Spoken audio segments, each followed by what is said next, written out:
and welcome to Lecture of a Lifetime 2021, Becoming Public, the History of Surveillance. I'm Deborah Yedlin, Chancellor of the University of Calgary. Along with members of the UCalgary Senate, I'm pleased to welcome you online today for what will certainly be an engaging and illuminating lecture on the history of surveillance and its impact on privacy in our modern world. Who doesn't like a good spy story? I would like to take this opportunity to acknowledge the traditional territories of the people of the Treaty 7 region in southern Alberta, which includes the Blackfoot Confederacy, comprising the Siksika, Piikani, and Kainai First Nations, as well as the Tsuut'ina First Nation and the Stoney Nakoda, including the Chiniki, Bearspaw, and Wesley First Nations. The City of Calgary is also home to Métis Nation of Alberta Region 3. And I would also like to note that the University of Calgary is situated on land adjacent to where the Bow meets the Elbow River, and that the traditional Blackfoot name of this place is Mohkinstsis, which we now call the City of Calgary. For 13 years, Lecture of a Lifetime has been a dynamic demonstration of academic talent and achievement, honoring some of UCalgary's most outstanding lecturers. Showcasing their extensive bodies of work, these professors have shared their knowledge on everything from mental health and neuroscience to storytelling and the art of the written word in a manner that is accessible to everyone. This unique opportunity, presented by the UCalgary Chancellor and Senate, allows us to share how research and learning at the University of Calgary contributes to the vibrancy of our city and can make an important contribution to addressing society's greatest challenges. For the next hour, we invite you to step into the shoes of our students and sample a vital piece of the University of Calgary learning experience, the lecture. Dating back to the 5th century BC by the Greeks, the lecture remains the dominant method of sharing knowledge by the most learned of members from our academy.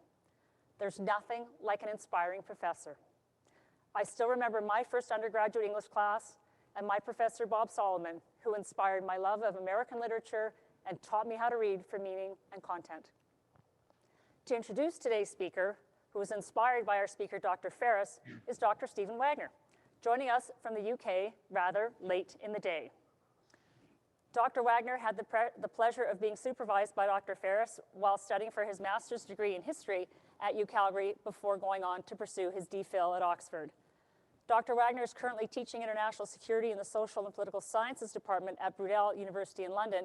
He's the author of Statecraft by Stealth, Secret Intelligence and British Rule in Palestine, which has been lauded for its in-depth research that was undertaken in both Hebrew and Arabic. Hi, Stephen. How are you? Hi there. What a great honor for you to introduce one of your mentors. Thank you for being here with us, even though I know it's late in London. Over to you, Stephen. Thank you, Chancellor Yedlin, for the introduction and for this opportunity to introduce my teacher, my mentor and friend, Professor John Ferris, to all of you. Professor Ferris is a fellow of the Royal Society of Canada. He's professor of history at the University of Calgary, where he's also a fellow at the Center for Military Strategic and Security Studies. He's an honorary professor at the University of Aberystwyth, Brunel University, where I work, and an associate member of Nuffield College, Oxford. His work has been translated to French, Hebrew, and Arabic, and probably more languages. His international reputation as an authority on intelligence, military, and diplomatic history is unparalleled. But these are all things you can find on his CV. Allow me to introduce you in a more personal way.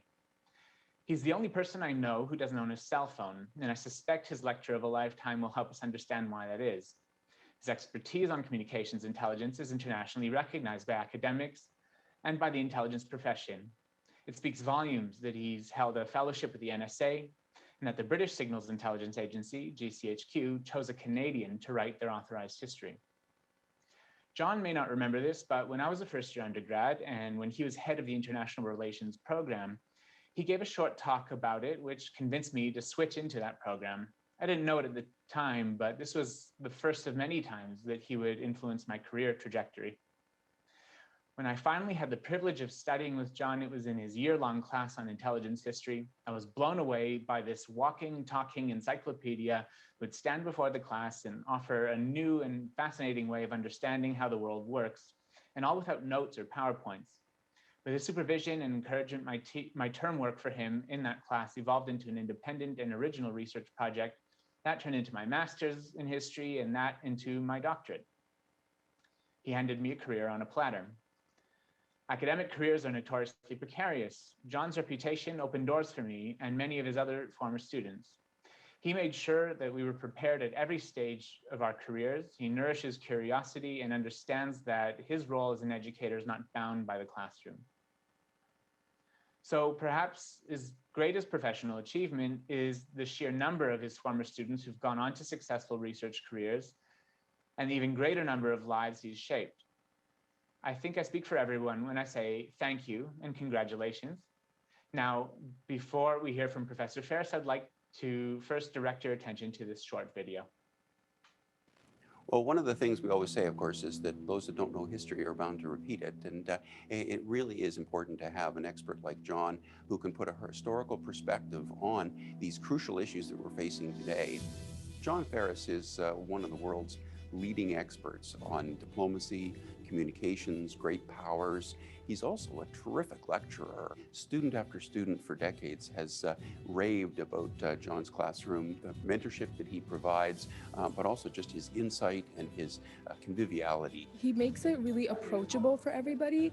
If there's like a certain concept that maybe only history students would know about, he's like pretty good at explaining it so that everybody understands. His lectures are really engaging in terms of material presented, and as well as offering his own personal perceptions and opinions into topics discussed are really interesting as they reveal a realistic approach towards historic controversies and topics. The words he's using and the stories he tells, it is like watching a movie because he's going through things that we're all very interested in and finds a way to make them just beyond interesting. Just recently, he was appointed by the British government to write the official history of the British government's communication headquarters. And this caused a little bit of a stir because the British academics, of course, expected it would be one of them. And instead, a Canadian was appointed to do this very important work. And I think that speaks to John's international reputation. He really helps situate the University of Calgary as one of the leading research institutions in history. And this is very important for us here in Calgary and in Canada generally. Really helps put the University of Calgary on the map.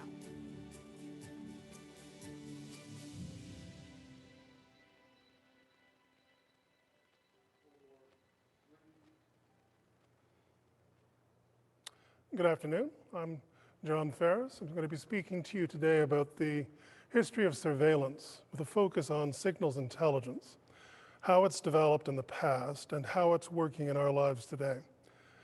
Now, this is not an area that many people study, and I got into this area really as a fluke. I happened to be doing a PhD in British strategy after the First World War. I kept stumbling across material that wasn't supposed to be in the archives. When I told people about it, they would say to me, it can't be in the archives. You can't be seeing what you're seeing. And at a certain stage, I thought that I'd prove them wrong. So in effect, I started doing a second PhD before I finished my first, which nowadays I'd not allow any student of mine to do. And over the years, what I did was find enough material that I could start to write about the history of signals intelligence when governments were trying to hide how that whole issue had developed.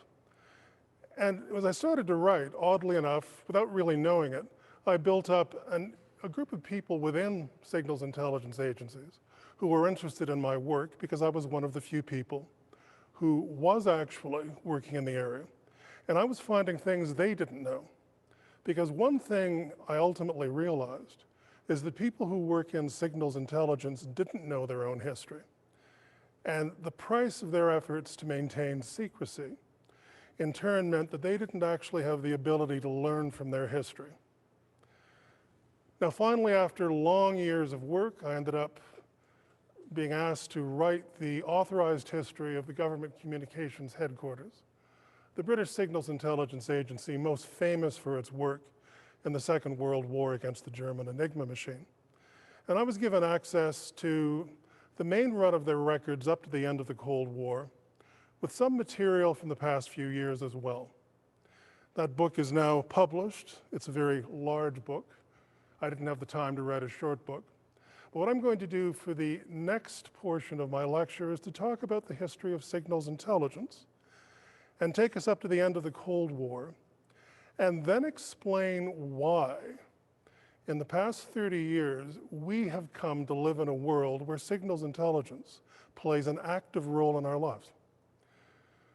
Now, signals intelligence, I argue, begins only in the First World War, because it's only in the First World War that there is a reason to bring together a number of different disciplines. The ability to intercept radio traffic. And radio at that time is a very new technology. The ability to break codes, which is a very difficult matter, which requires people with unusual minds, and a need to do so. And the Great War provided a need to do so. Now, what happens almost immediately, within about a year of the First World War breaking out, is that signals intelligence personnel actually develop all the main characteristics of their trade which go on today. It's astonishing how quickly and in how many different nations this radical development occurs. So for example, the examples I use would be British, but that's irrelevant. The British in the early months of 1915 on the Western Front begin to realize that you can easily intercept the radio communications of German aircraft, and that those communications are being used to guide the fire of German artillery, which means that if you can follow German aircraft, you actually know where German artillery is. And you can suddenly work out where and how the main elements of German military power are functioning. That's an important thing to know. At the same time, the British, in the course of the First World War, intercept, and this is a literal statement, around 1 billion radio messages, cable messages, and pieces of sea mail. And they use this to guide their economic warfare against Germany and its allies. And in essence, what they're able to do is set up a data processing machine that allows them to index every proper name of a business or a person, and every one of those pieces of communications, enter them into a data registry, and retrieve that data within a matter of hours. Now, I guarantee there is no organization in history at that point which has attempted this power of data retrieval. Now, what I also have to emphasize is that the two things I've discussed are at the core of modern signals intelligence. In the modern world, signals intelligence agencies gather together millions or billions of communications temporarily. They have the ability to do very primitive traffic analysis against them. In other words, the kind of things the British did against German aircraft. You see which people or which IP addresses are communicating with each other. And modern SIGINTers are also able to process these billions of pieces of communications in order to build up things they can retrieve data from. And the ability of SIGINT agencies to gather and to process information is one of the unsung elements of SIGINT, and it's also part of why SIGINT agencies have driven key elements of the modern world, like the development of the computer, which is generated by British code breakers to attack German cipher machines in the Second World War, and the development of the computing industry after the war, which is driven by American needs in cryptanalysis. Just as the internet really is a byproduct of the way the American military communicates. But key elements of the world we live in are byproducts of SIGINT. And they'll continue to go on that way. I would actually argue that you can't understand the development of communication systems without understanding government attempts to collect material, to monitor their enemies, and often to survey their subjects. Now, for a few minutes, I'm going to talk about the history of SIGINT in the days when we're talking about one state versus another, which is really what happens from 1914 until the end of the Cold War. In essence, the role of SIGINT essentially is to monitor the military forces or diplomacy of other states. It's an important, and in many ways, essential component of power politics and war. It is also possible in many states to use SIGINT to monitor the communications of your people. And I'll draw a radical distinction here between liberal states and non-liberal ones. In liberal states, and I include here the Anglo countries, France, modern West Germany, do actually constrain a government's ability to monitor the communications of their people. Totalitarian ones did not. And so if you lived in Saddam Hussein's Iraq, Nazi Germany, the Soviet Union, your communications would be attacked by internal security services. In our Western countries, that capability was constrained by law to a large degree. Although I would also say that if you're considered to be a threat by the state, you could be monitored at any time. But nonetheless, the core work for SIGINT was issues of power politics and war. And from the beginning of the First World War until the end of the Cold War, what became clear is that SIGINT was the most powerful form of intelligence, and indeed was one important way by which you could gain a tangible superiority over your enemies or neutrals. What I want to emphasize here is that intelligence is never a form of power. It's a means to shape how you use power. If you are a very wise state with a crappy military up against a very stupid state with a powerful military, the stupid, powerful state will win. On the other hand, if you're conducting diplomacy and you're clever and know what the other side wants, very often you can outmaneuver them.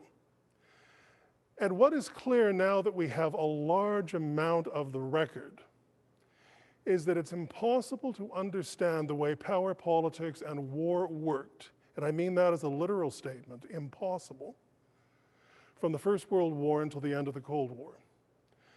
Now, the way it works varies dramatically.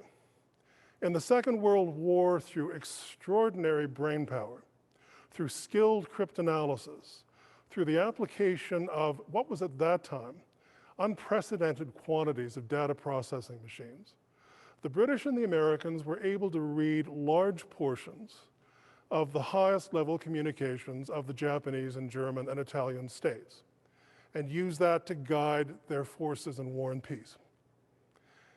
We call that matter ultra. It had a great deal of significance in the war. In the Cold War, on the other hand, Russian cryptography was pretty good. It was extremely difficult for us to break into the encrypted communications of any Russian military agency in the Cold War. Although fortunately, from our point of view, the Russians actually routinely used a voice encryption multi-channel system, which actually didn't encrypt all the channels they thought it did, which meant that in fact it was possible for us to read plain Russian because the Russians somehow weren't enciphering it. So in the Cold War, there was no ultra. What there was instead on the part of Western SIGINT forces, including Canadian ones, was a constant process of having people with headphones sitting beside radio sets. And as time went by, in fact, people would be monitoring two different frequencies at once, with one headphone plugged into one ear, one headphone plugged into another. And you simply start to follow the way that normal communications are carried out, or the way that Morse code is used by individual people. And after a while, you've lived so long in their network that you actually know when anything unusual happens.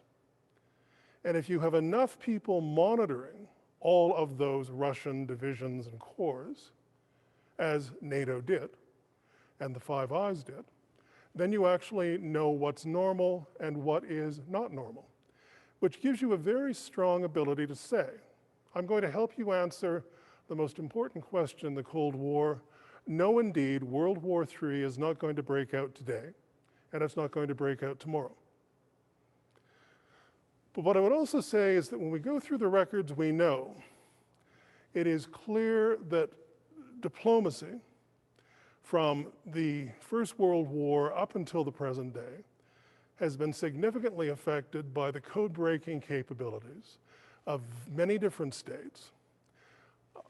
Very often, secondary states like Finland or the Netherlands or Israel actually maintain extremely good code-breaking agencies and find that this aids their diplomacy significantly. It's something that's done by everyone. It's part of the normal background to power politics. And the effect of keeping this story hidden for so long is to deny us an understanding of how, in reality, power politics has worked. In reality, power politics has meant everyone who's capable of creating a code-breaking capability does it. No state that's capable of maintaining one stops it because it's too valuable.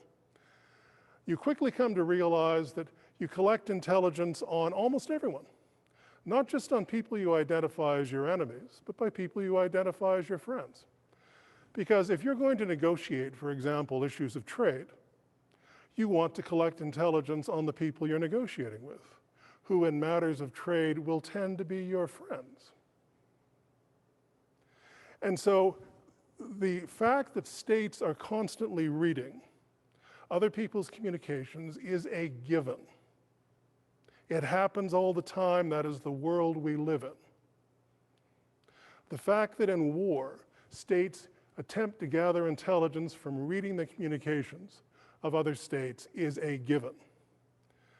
And it's clear from the examples that I was allowed to look at and comment on in the Cold War that you will find that states were gathering intelligence from communications exactly as they did in the First and Second World War. The outcomes are complicated. I would argue that, for example, one reason why Israel had quite good success against Arab armies is because Israeli SIGINT was quite good and Arab communication security was bad.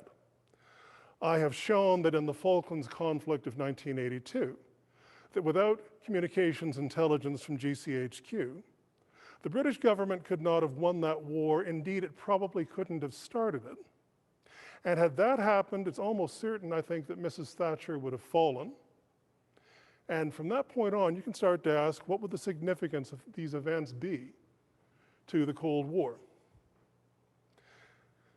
Now, there's a lot of work to be done in the field. I've done some, other people work in other areas. There's a huge amount yet that's hidden. We do not know very much about what the Soviets were doing during the Cold War. We don't really know particularly what the Canadian code-breaking agency, the Communication Security Establishment, was doing, because the Canadian government, although it practices communications intelligence all the time, doesn't like to openly admit that it does. But I can tell you that it does so, and it does so pretty well. And I'll also go a step further. We all think of Lester Pearson as being the Canadian foreign minister who's the most successful in the world, and that's true. One of the reasons he's the most successful in the world is that he's a very experienced old SIGINT hand. He had been using signals intelligence since the Second World War. He has great access to it when he's foreign secretary. And some of the diplomatic triumphs that Canada achieves occur because we had the combination of a wise servant of state and first-rate intelligence. The final thing I will say on the state versus state activity is that any state that wants can give up SIGINT. Nothing stops you from doing it. If you give it up, nobody will care. You might give it up and say, well, the world is going to think more highly of us because we don't do it. What I'll say to you is the world will look at you and say you're a chump. Now we're going to read your material and you're not going to read ours. Thank you for making our job easier. If you're involved in any kind of state-to-state competition, SIGINT has proven to be a very valuable adjunct. Now, let me turn to the world we live in today. And that world is one which changes the way that surveillance and monitoring affects us as individuals. Now, surveillance of individuals is normal historically. It's important for us to not overstate the Victorian attitude toward personal privacy and say that this is the way the world normally works. for bourgeois or middle-class Europeans, and certainly British people and Canadians of the 19th century, the ideal was for a government not to monitor what you did, for you to be able to have complete privacy, for no one to be able to know too much about you. Now that, I think, could be true in certain middle-class circumstances for a period of time in modern history. But in normal history, human beings have lived in small groups, small villages, where everybody monitors everybody else, everybody surveys everybody else. Being under the surveillance of our friends and neighbors and family is the way human beings developed. It's part of how we emerged as a species. But what couldn't be practiced was surveillance of most people by their state. So historically, if I go back over the records, and I've done so, it's very, very hard to find any organization other than the Catholic Church's Inquisition which ever tried to monitor the social or political beliefs of normal people. It did so for religious reasons. It was trying to find heresy. And when it thought it saw traces of heresy, it would actually devote a great deal of effort to tracking it down. But most states, frankly, did not care in the least what stinky peasants thought or cared about. And because the peasants we're talking about were illiterate, they couldn't send communications that could be intercepted. They could be monitored, in other words, by everybody they lived with, but it was very hard to be monitored by the state. Now, every state I know of from, 500 BCE had some ability occasionally to monitor writings by its own citizens, especially people who were significant in the state. And if you look at early modern European states, public mail services are set up, among other things, to provide the state with the means to acquire information on treachery and designs. That's actually written into the statutes of postal acts in both France and Britain, or England, for example. And so a great effort was made to be able to read the communications of a noble who might potentially be a political problem. But the state couldn't monitor people below that level. Now, in the 19th century, mass literacy emerges. The possibility for states to monitor what people are thinking or writing rises. But in fact, states don't really act on it particularly. Even the states which most thoroughly do so, and I'll say Tsarist Russia as an example, in fact, interferes with and monitors the life of people less than is true in, say, Canada today, a liberal state.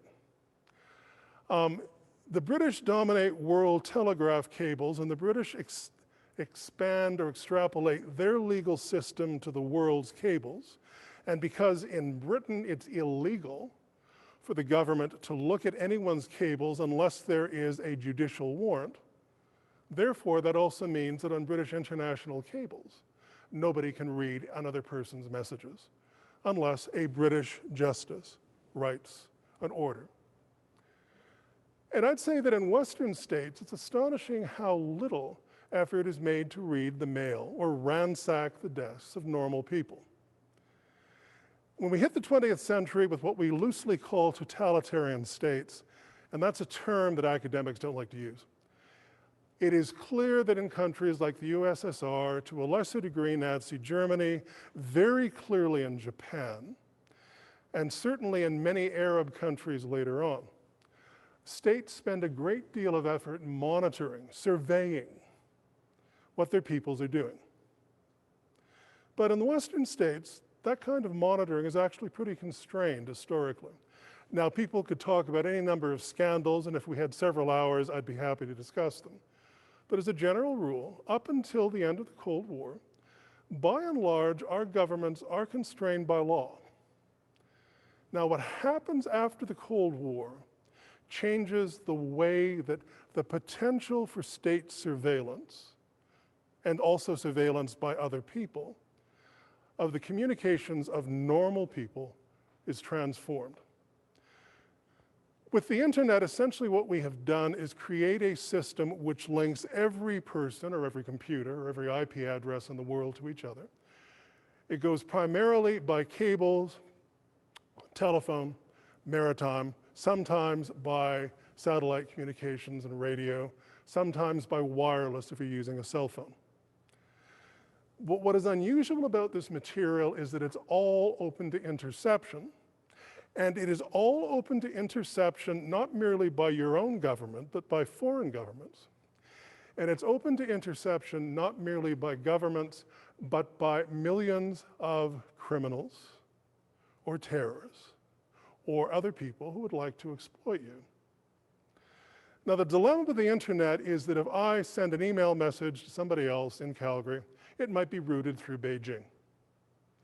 And if Russian intelligence in Petersburg is sending a message to Russian intelligence in Moscow, it might be routed through Calgary. What this suddenly means is that our communications are open to interception by lots of different bodies in the world. It also means that the old legal restrictions that stopped the way SIGINT agencies could work in Western countries no longer worked. Back in the old days of the 1980s, if you were the Canadian security establishment, you were not legally allowed to intercept telephone calls in Canada. You weren't allowed to intercept letters in Canada. You were allowed to intercept any radio traffic anywhere else in the world freely. That was free game.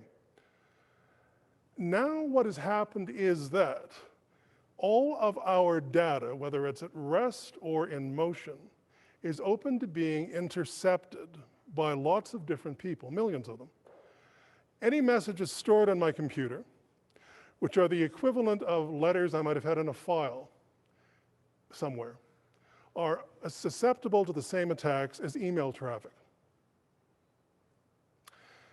And the final point that I really need to emphasize is that it used to be the case that it was very hard for, say, Soviet intelligence to pick up landline telephone communications by Canadians in Canada, or to go through my card index, or to go through my file cabinets looking for material. Now that's pretty easy. So we're in a situation where, in fact, all of our data, anything stored digitally, is open to being attacked by a large range of actors. Those actors include foreign states, foreign criminals. They potentially include our own governments. Now, what I want to emphasize here is that we need to move away from Hollywood stereotypes to understand the world we're in and the threat it poses. Sometimes people talk about the situation as being one like 1984, where we have to worry about our own government reading our communications. My response is to say, one, do the math, two, look at the legal system. In my experience, Western SIGINT agencies are legalistic bureaucracies. They obey the law if it's clearly written. If they're free to attack a target, they're freewheeling techno-geeks who are extremely good, and I thank God for that fact. But they don't do things that are illegal. Our own state doesn't have the time to waste on our communications. They don't care what I write or think. And by the way, I don't think many foreign states are likely to go after my communications or yours either. But cyber criminals certainly are, and corporations certainly are.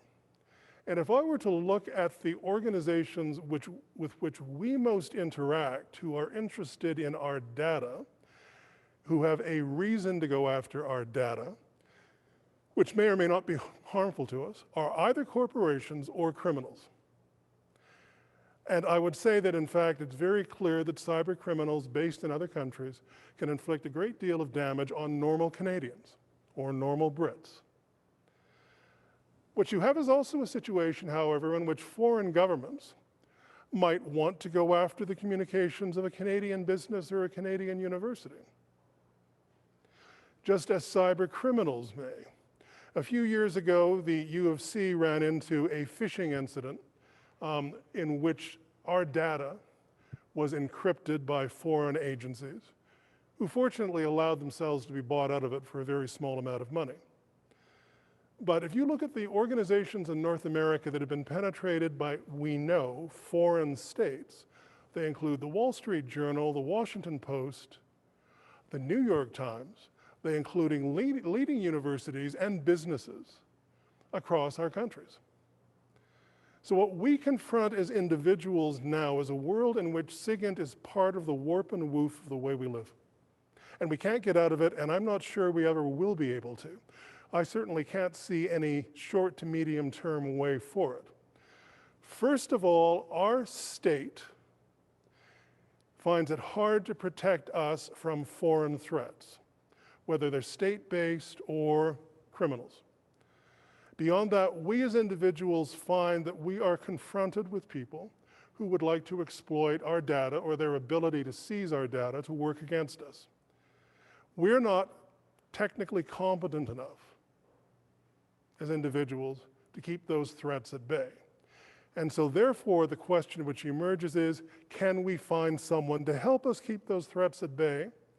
And the only solution that has emerged in Western countries is that we turn to our own SIGINT agencies and have our own SIGINT agencies, in effect, become a kind of cyber rifles, a kind of combination of military force and police force on our cyber borders to keep threats at bay. Now, I had the pleasure a few years ago of talking to the man who's the chief technical advisor for that branch of government communications headquarters, the National Cybersecurity Center in Britain. And I said to him, what are you trying to do? Who is your consumer? And he said, the British people are my consumers. And I said, well, how are you going to succeed? And he said, I'm going to make it so much more expensive to attack British targets that foreigners prefer to attack French targets. Now, of course, that's a general statement. But the point I want to emphasize is that we are now living in a world where we as individuals are actors and potential targets for foreign state agencies and criminals which may well have an interest in taking our data and using it for their own purposes. And we are forced now to rely on our signals intelligence agencies to be a kind of police or military force to help protect us, while at the same time, we need to ensure that we keep them under legal control, which, by the way, is much easier to do than it sounds. So thank you very much, and I'll be happy to talk to you later.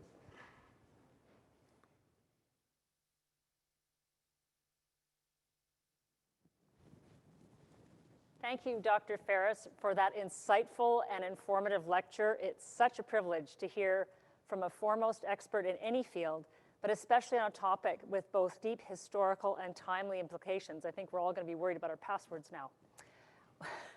We thank you for sharing your work and insights with such passion and enthusiasm, and it's no wonder your students speak so highly of you. The story of the Enigma ciphers during World War II and the foundation that was laid for our current cyber intelligence is a topic that fascinates all of us. What was a code-breaking exercise during the war has evolved to govern our lives every day, as you've just indicated. Before we move to audience discussion with Dr. Ferris, please welcome Dr. Ed McCauley, President of the University of Calgary.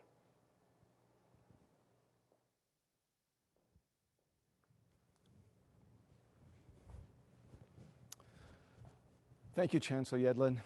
And wow, John, what an incredible lecture. I've learned a lot, and I'm sure that I'm joined by the rest of our audience tonight in that regard.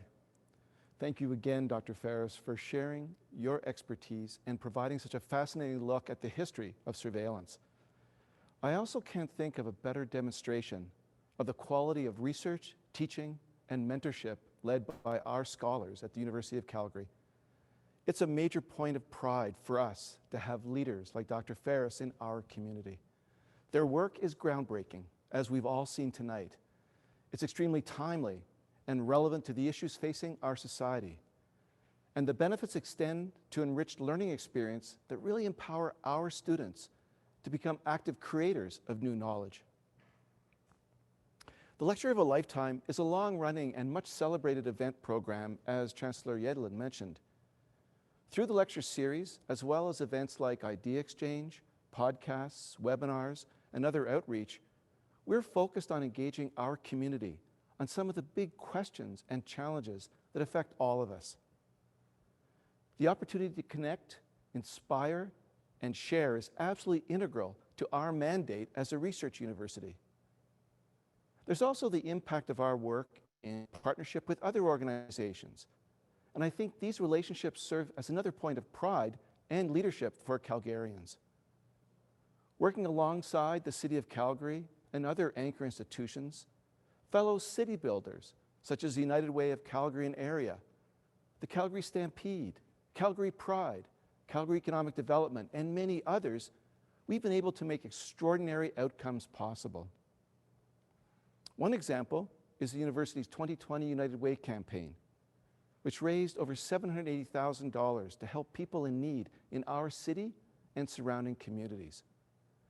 And during this past Stampede, we were proud to keep the spirit of this important tradition alive with virtual events, videos, articles, and much more. We've also been able to launch programs such as the UC Social Impact Fund, thanks to a generous investment from the United Way of Calgary and Area. The UC Social Impact Fund positions our city as a hub for social innovation, and it's a unique program that helps new ventures develop and commercialize solutions to key issues in our society. Shared values are at the heart of these partnerships, and we are committed to creating a better community for everyone in our city, a place defined by its inclusion, creativity, diversity, opportunities, and innovation. This set of values drives our vision as a university, and it shapes our plan for the future called Growth Through Focus, in which we set our community up for success through research, student experiences, and partnerships. I want to close with a note of thanks to the contributors who make programs like this lecture and other initiatives possible at our university. In particular, thank you to Chancellor Yedlin and her office, members of our Senate and Lecture Planning Committee, our faculty, staff, and volunteers, and of course, all of you tuning in here tonight with us. Having your support makes all of the difference. Thank you for staying connected with our university and working with us to deliver meaningful impact. Before I turn things back over to Chancellor Yedlin to lead the audience question and answer period, please wait a few seconds while we set the stage. Thank you.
Thank you, President McCauley. We'll now begin the Q&A portion of the evening. We know many of you will have questions for Dr. Ferris, and so please submit any questions or comments you have through the Q&A feature at the bottom of your screen, and we'll get to as many as possible. Now, as we wait for questions to come in, Dr. Ferris, tell us what your reaction was when the British government approached you to write this history of GCHQ. Well, oddly enough, in 1983, when I started working full-time, I said to myself, wouldn't it be funny if someday I was asked to write the official British history of code breaking? So in a sense, I thought to myself, you've waited a long time to ask that question. But it was very exciting. It was intimidating in the sense as well that I knew I was going to be looking at material that no one else had ever used. And I'd be forced to learn lots of things I didn't know. But of course, immediately I said, yes. So we've had some questions come in already. Curious as to your thoughts regarding the recent emergence of countries willing to execute espionage on physical machinery, such as Russia against Ukrainian power generation. Does it change how and what SIGINT will be in the future? Well, what we're talking about there is something that's different, which is loosely called cyber operations. Cyber intelligence is a direct continuation of SIGINT. The use of cyber as a means to work through the Internet of Things or to affect pieces of machinery has been known in theory for about 15 years.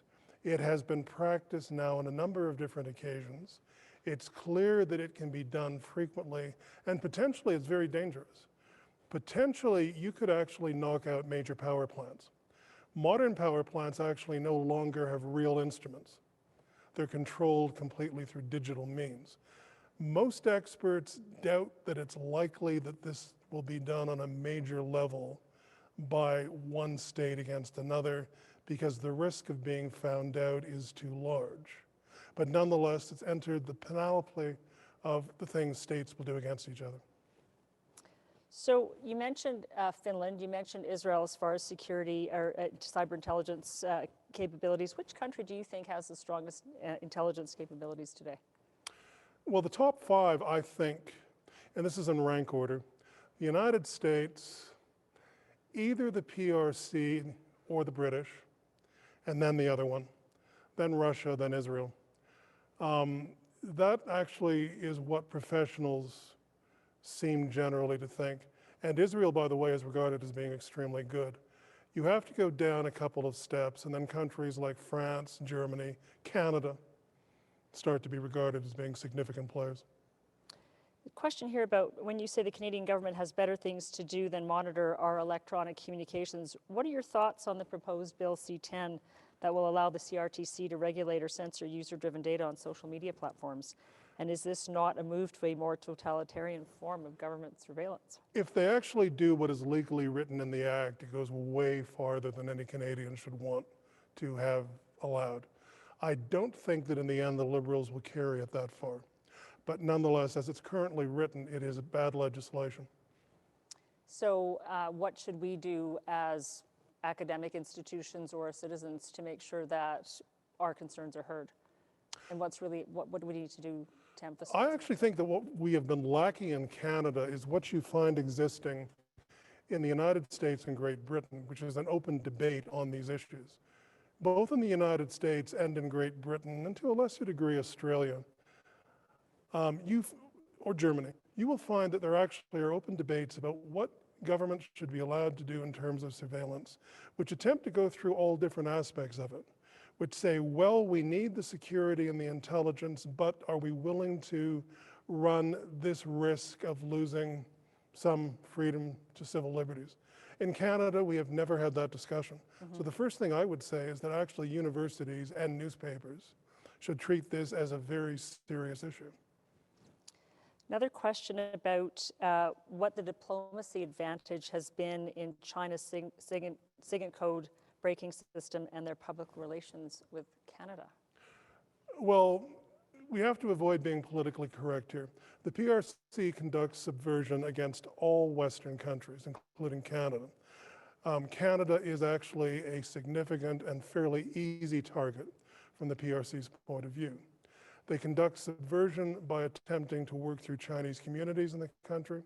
They conduct subversion by working through businesses and universities, and they also collect intelligence through communications. I'm actually much more worried about what they do in human terms in Canada than I am worried about what they do in terms of communication security, where in fact what they're doing is not different from anything we or the Americans or the British are doing. But in terms of their very active measures in Canada, I think Canadians need to be aware of them and take very firm actions. But you mentioned it's easy for them to be interloping in Canada, so to speak, and why is that? The Canadian government is reluctant to openly rely on security against threats, and it also, this is not a partisan comment, it's also true that the Liberal government, in fact, has a naive attitude toward the People's Republic of China, and clearly under Justin Trudeau's regime has tried not to create problems with the Chinese. And so the end result is that actually we are an easier target for their forms of subversion and espionage. As by the way we were in the Cold War. We were an easier target for the Russians than the Americans were or the British were. We in our government simply don't like taking steps which are necessary to deal with an active subversive threat. How much does that have to do with the fact that Canada's also wanted to present itself as an honest broker on the international stage, and therefore taken that approach for that reason to maintain that? And there's a contradiction here. I mean, on the one hand, Canada likes to say it's an honest broker. On the other hand, if you look at the history of its foreign relations since 1945, we've been an active member of a Western alliance. We've been an active member of the Five Eyes, which is the SIGINT secret arrangement between us, the Americans, British, Australians, and New Zealanders. And in fact, we were, in terms of budget and everything else, actually a fairly significant player in the Cold War. But our politicians often like us to sound as though we're more neutral than actually we have been. Can you speak to the extent of Canadian SIGINT activities today? Who are we snooping on and why? First of all, I have no classified information here, so what I'm telling you is simply what I can see from looking at material in open sources, and there's a lot of it. In particular, the material that was released leaked by Edward Snowden includes lots of references to the Canadian security establishment, from which I draw the following conclusions. First of all, CSE is good, and I know it's regarded as being good by the British and Americans. It's regarded as being more creative and willing to do things than it had been during the Cold War. If you look at the material, we can see, what you see is that CSE is actually working against a lot of different targets. In the Cold War, we focused almost entirely on the North Atlantic and the Soviet Arctic against military targets using long-range radio. What I have seen in open sources indicates that CSE has a much more active and broad remit, similar to the British or the Americans, than it did during the Cold War. The final thing I'll say is that CSE and the government are very closed-mouthed, and we do not know anywhere near the full story. Now, there's an interesting question that's come in about the two Michaels in China. Do you think that Western intelligence may have known about the intent to scoop them before Canadians in the world heard about the story? No. I think that the PRC made a very calculated decision once we had arrested, I can't remember her name, and brought her into custody, that they were going to take hostages. And they simply looked around to take hostages. I actually know Michael Spavor vaguely. And Michael Spavor doesn't speak Mandarin. He lived in China because his business was in North Korea. And the very last thing that Michael Spavor was going to be was a spy against the PRC. But he was selected because he was a Canadian who could be picked up and would have, he would look as though he was significant. Right. But this was a very calculated decision. If they hadn't got the two Michaels, they'd have got two other people. Now, one of the things you mentioned in your talk was the risks from corporations gathering and abusing data. Unlike foreign intelligence agencies or criminals, corporations generally are not thought of as attackers by our intelligence agencies. And how do you think is there a danger of corporate data abuse and how that should be handled? There's a lot of danger because corporations collect a lot of data which can become vulnerable to third parties which might compromise you. So for example, when the Washington Post, et cetera, were penetrated by the PRC, the first point I would have said is, boy, this gives the PRC a massive chance to actually read all of what the correspondence about American politics are saying, because these guys really know American politics. As it turned out, all the PRC did was look for references to the PRC. Corporations primarily gather data to make money, and because lots of us voluntarily give that data away for free, we are giving them some hold over us in the sense that they can shape their policies to try to make us buy things they're selling. I'm not worried about corporations doing great damage to us as individuals, but the fact they have so much data means that they're easily accessible to somebody who might want to use that data against us. Mm-hmm. Now, it shouldn't surprise you, there's been a number of questions that have come in regarding Huawei and 5G. So what are your thoughts on Huawei or other foreign telecommunications components being used in our telecom systems? And does that make us more vulnerable? Yeah, if we were to use Huawei, we would be vulnerable, and we would also face immense problems with the other members of the Five Eyes. The decision to not use Huawei has already in effect been made, but our government simply hasn't announced it. As long as the British were willing to say that we believe we can use Huawei in our 5G networks, we were in a position where we could say no to the Americans. Mm-hmm. Once the British dropped that idea about 6 months ago, our decision was made. And by the way, yes, indeed, the PRC would use Huawei to gather intelligence. Let me also say that in my experience as an historian, every nation state that happens to have a national firm that handles communications tries to use it to gather information or intelligence. So the PRC is not doing anything new. The problem is the PRC is much more hostile to us than Sweden or Finland. Mm-hmm. Do you see the Five Eyes program surviving, especially given the commercialization of intelligence gathering?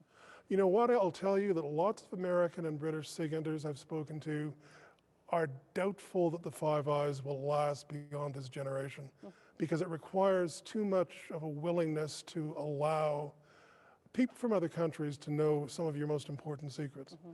I think we as Canadians have gained a great deal from being in the Five Eyes, but there's no reason to believe that it's automatically going to continue. There's a question here from somebody who wants to know whether you use a cell phone or not.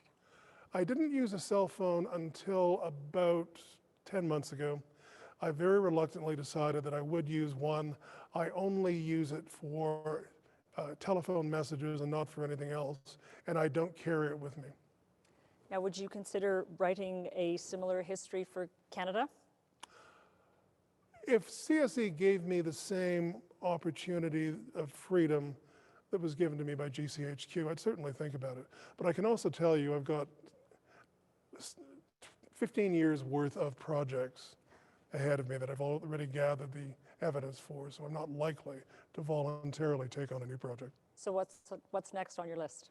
I'm doing a book on what I talked about with blockade intelligence in the First World War, because it's actually one of the most amazing and unknown instances of how economics work, of how states interfere in international business, of how intelligence is used by states to affect how international business works. And it's also a huge amount involved in international law. It's really, the roots of modern sanctions stem from this particular topic. So that's what's exciting me right now. So I guess you'll be asking for a sabbatical. I have one due to me in a year. Wonderful. Well, as we bring the Lecture of a Lifetime to a close, on behalf of myself at the University of Calgary Senate and the entire University of Calgary community, I'd like to once again thank John Ferris for being our honored lecturer tonight. You inspire your students, and your work helps to drive the University of Calgary forward. There's no doubt you've made a huge impact on a generation of students through your teaching. Now, we were trying to decide how to thank you and to honor you for how you've inspired your students and as a way to mark tonight's event. So we came up with the idea to purchase a brick in your name, which will be placed in the Code Breakers wall around Hut 8 at Bletchley Park. This is the location we now know to be the site where Alan Turing and his team devised the techniques for breaking German ciphers, contributing to the Allies' triumph in the Second World War. Your brick will help to complete the transformation of the core heritage site of Bletchley Park, ensuring a sustainable future for the Trust and inspiring the next generation of code breakers. In addition, on June 23rd, the British Mint will be releasing a £50 note featuring Alan Turing, and we will be procuring a note for you when it is released. So stay tuned for that. I want to thank everyone for joining us online tonight for the 13th Lecture of a Lifetime to gain greater understanding of an important topic and offer meaningful questions and discussion during the Q&A. I'm sure we all learned something about surveillance, security, and communications intelligence, and I suspect we could have gone on a lot longer. In a world where so much of our lives is being lived online, the subject is really more topical than ever. For everyone who registered for this webinar You'll get an email with a link to view the session on demand. And if you enjoyed our discussion, I encourage you to visit ucalgary.ca/community, where you will find more webinars and stories on topics that matter to you. Thanks, everyone. And I just want to remind everybody, you can buy Dr. Ferris's book. It's at Owl's Nest, and it's almost as long as the federal budget from last week, but it's a great read. Thanks, everybody. See you next time.